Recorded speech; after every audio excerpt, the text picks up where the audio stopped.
வணக்கம். நாளைய தினம் தொகுதி பங்கீட்டு பேச்சுவார்த்தைக்கு வருமாறு மக்கள் நீதி மையத்தின் தலைவர் கமலஹாசன் அவர்களுக்கு திமுக அழைப்பு விடுத்திருக்கிறது. இன்று இந்திய யூனியன் முஸ்லீம் லீக் கட்சியுடன் முதல் கட்ட பேச்சுவார்த்தை நடந்து முடிந்திருக்கிறது.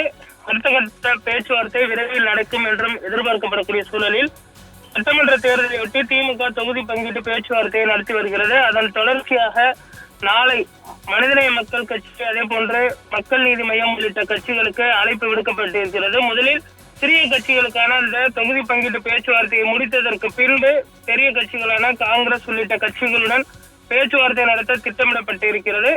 இன்று இரவு காங்கிரஸ் கட்சியின் மூத்த தலைவர் கே.சி. வேணுகோபால் அவர்கள் முதல்வர் மு.க. ஸ்டாலின் அவர்களை அண்ணா அறிவாலயத்தில் சந்திக்க இருப்பது குறிப்பிடத்தக்கது. இதில் காங்கிரஸ் கட்சிக்கு 25 to 30 இடங்களுக்குள் ஒதுக்கப்படும் என்றும் தெரிய வருகிறது. குறிப்பாக 28 இடங்கள் வரை ஒதுக்க தற்பொழுது திமுக முடிவெடுத்திருக்கிறது. ஆனால் கூடுதலாக 41 இடங்கள் வேண்டும் என்று அவர்கள் கேட்டு வருகிறார்கள்.